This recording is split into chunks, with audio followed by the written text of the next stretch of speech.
So before we get into our expectations this year for Wemby, let's recap his career so far. His rookie season, he came into the league with just insane expectations, the highest since at least LeBron, maybe the highest just straight up ever, and somehow he lived up to them. In just his second game, he drops 21 and 12, has that double block on Jabari Smith Jr. Spurs won the game in overtime. It only took him 5 games to drop his first 30-point game. He had 38 and 10 on the road in Phoenix. Next game at home versus the Raptors, he had that block on OG Anunoby, where I don't think the ball ever got in the air. OG puts up the shot before it even starts moving. Just took his lunch money. Yeah, Vic just takes it from him. Spurs would struggle big time though early on. They at one point lost 18 straight games in a row from early November to mid-December, and overall they had just a 3-20 record after their first 23 games. And during that time, Chet actually overtook Wemby as the favorite to win Rookie of the Year. He won Western Conference Rookie of the Month in both November and December, and he actually got the better of Wemby in their first ever matchup as Wemby only had 8 points and 5 turnovers. But really the game that convinced us, and I think convinced a lot of people that Wemby was gonna live up to the expectations, was gonna be a star, was that game against the Bucks in early January. I mean, during the game, he has that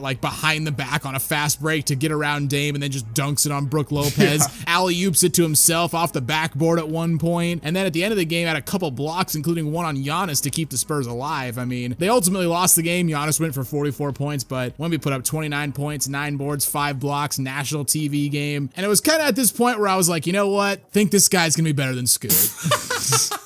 You made a defeat. Yeah, I think so. I think I waved the white flag after this game.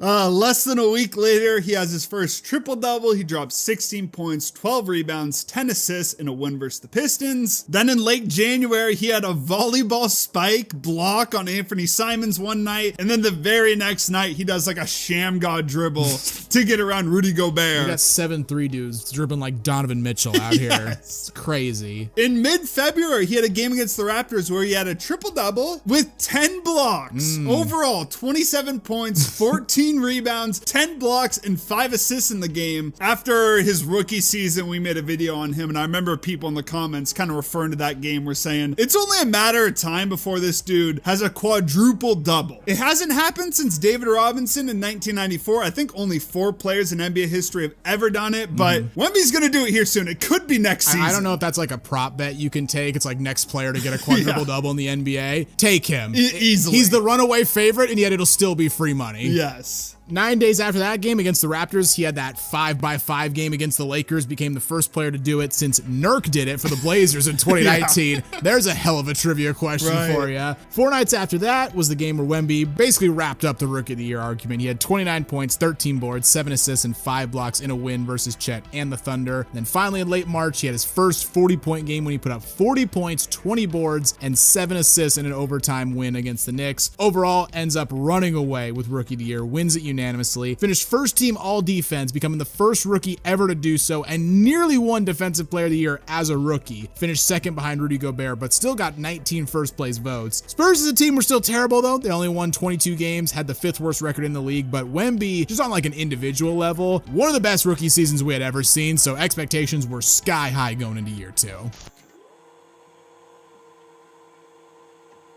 And over the following offseason, the Spurs did a good job of building around Wemby, so at least he had a competitive team around him. First, you draft Stephon Castle with the 4th pick. He'd go on to have a great rookie season and actually won Rookie of the Year, so back-to-back Rookie of the Year winners. And the Spurs, they added some vets. They added Chris Paul, also added Harrison Barnes. So, maybe this could be a play-in team. Probably not the actual playoffs because the West is always so competitive, but maybe if things go right, they can make the play-in. And the Spurs got off to a much better start. They were 11-9 after the first 20 games. Wemby, initially had a little bit of a slow start given the insane expectations. This was highlighted in a loss versus the Thunder where he had just 6 points on 1 of 5 shooting. But in mid-November, he really picked it up. He had his first 50-point game versus the Wizards. In mid-December, he had a 42, 6, 5, and 4 game versus the Hawks. He had another 10-block game when he had 30 points, 10 blocks, and 4 boards versus Portland. shortly before Christmas. And then on Christmas Day in the Garden, everyone's watching,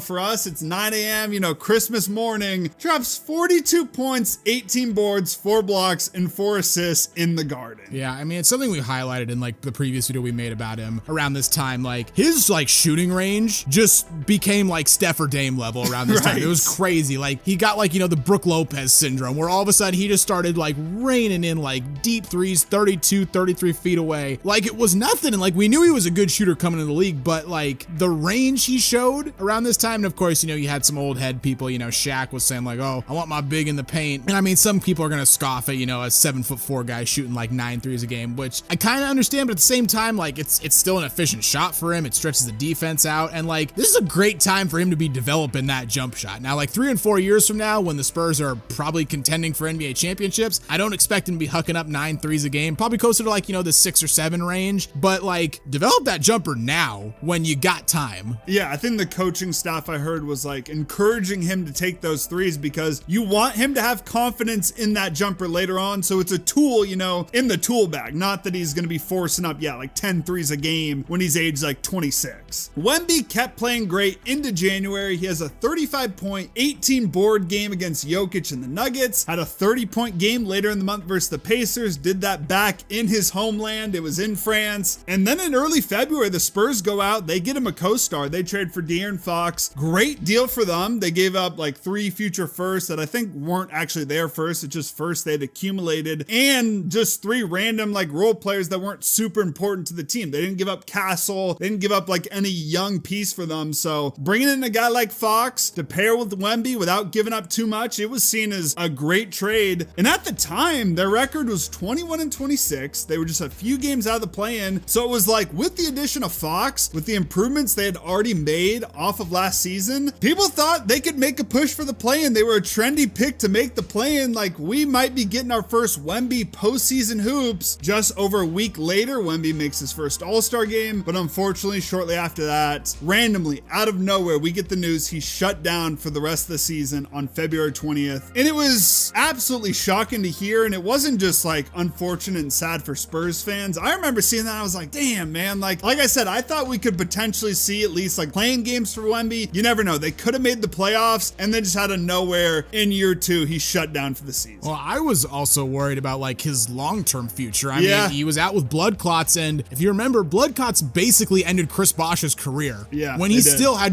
quite a few more good years left in him. So, the hope was it was like a one-off like it was for like Brandon Ingram, not like what happened with Bosh. Spurs obviously regressed with Wemby out the lineup. De'Aaron Fox was shut down in mid-March after he had surgery on his pinky finger, so the Spurs once again found themselves back in the lottery. Lucked out again, got the 2nd overall pick. Thank God they didn't get the 1st pick because, I mean, Wemby and Cooper Flagg would have just been unfair. I mean, hell, Wemby and Dylan Harper might be unfair depending on how good he is, but I mean, with Harper and Fox and Stephon Castle, I mean, they're now stacked at the guard position around Wemby. Also had the 14th pick from the Hawks because of the DeJounte Murray trade, so they used that to take Carter Bryant out of Arizona, one of the better 3-and-D prospects in the draft. And Wemby on like an individual level just had like a crazy offseason. Like he spent time in China meditating and training with like, Tibetan monks or something like that, training in Kung Fu, trained with Hakeem in Houston, played pickup soccer in Costa Rica and Tokyo, trained with Kevin Garnett. Like, this is gonna seem kind of random, but there's like a character in DC Comics called Amazo. He's like an android that like copies like superpowers of other heroes. There's like a great episode of the animated series where like the whole Justice League's fighting him, and every time one of them shows up, he just like copies their abilities. Like, oh, he's got super speed now. Like, oh, he's got super strength. Oh, he can fly now. Now he can read our minds. Yeah. That's how I feel with Wemby. Every time I see this guy, he's got some insane new ability that like I didn't think he had before. Like, oh, he's doing the Sham God now. Oh, he can shoot from 35 feet. Oh, he's training with Kung Fu now. Like, oh, he's playing what can this guy not do at this point? And on top of that, on the Spurs website, he is now listed at 7'5". That better be propaganda. I don't know. That better just be the Spurs trying to scare the rest of the league. I think it's real. Like, there was also like interviews he does with the same reporter every year. You compare the photos, and unless she shrank, she is not as tall as she used to be on Wemby. Well, for the sake of us all, hopefully she shrank. Yeah. And, I'm just happy to see him back. He's cleared by the Spurs to play. In his first, preseason scrimmage game, he just straight bullied Luke Cornett on a dunk. And his first like official preseason game, he looked great. It was against the Guangzhou Loon Lions. I think that's how you pronounce it. Maybe. Weirdly enough, that team actually has Frank Kaminsky, Victor Oladipo, and Tim Frazier. Okay, yeah. So they got some, former NBA talent there. And Wemby, in his just 16 minutes, he dominates. 9 points, 10 boards, 7 assists, and 3 blocks, like I said, in just 16 minutes. Spurs have a couple more preseason games that'll take place before this video comes out. One against the Heat, and then another against the Jazz. So we'll see how he plays in those. Of course, it's going to be on limited minutes. But with all that being said, what do you expect from him in year 3? ESPN had him listed as the 5th best player going into this season. I think they kind of do like a prediction. They think he'll be the 5th best player over the course of the season. Sometimes people get confused by those ratings, but I think that's how it works. So what do you personally expect from Wemby? Well, who are the 4 ahead of him? It was like what, Jokic, Shea, Giannis, Luka, probably? Yes, okay, yes. so it's like the 4 guys that like everyone agrees are like the top 4 players in the country. Honestly, I think by the year's end, like right now it's like those 4 and then it kind of, there's like a big gap, right? Right. I think by the end of the year it could be those 5 and then there's a big gap, right? Yeah. Like I think he could join that group of guys where it's just like unquestioned, these are the best players in this sport. Like, how in the NFL right now we have like the 4 quarterbacks, right? It's Lamar, Burrow, Mahomes, Josh Allen, and then like a gap, right? Yeah. Like Stafford's good, but he's not as good as those guys, right? I think if everything goes right for Wemby, like he could join that category. Like the Spurs as a whole, I think are maybe the biggest wild card in the NBA. Like I could see them like maybe jumping up to like the 2nd or 3rd seed because like they just have that much talent. At the same time, I could see them being around like, the 7th or 8th seed because they are still very young. They don't have a lot of experience. They are making a coaching change. Mitch Johnson has taken over for Pop, although he was a Pop disciple. He was there for a long time and he did coach them for most of last year. So there shouldn't be,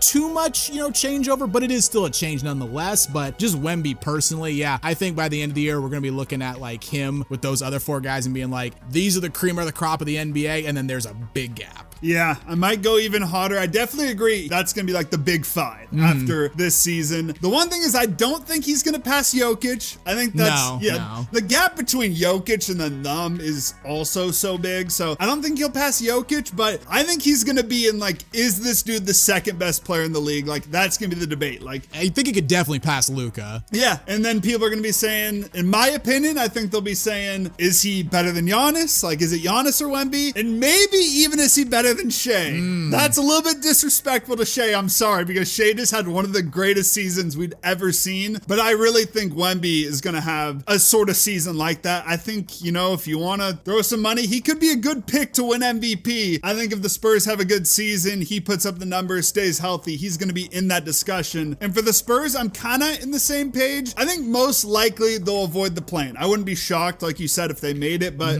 I think they're going to be around like the 4 or 5 range. If everything goes well, maybe the 3rd. We might be jumping the gun here because they're so young, but I really think Wemby is that good. So sky's the limit. I think basically anything's on the table. Maybe, not the best player in the league, but it's only a matter of time. Jokic, he's so consistent. He's always there. It feels like he's never going to fall off, but Wemby, at some point here soon, he's going to take his place. It's just a matter of time. Interesting.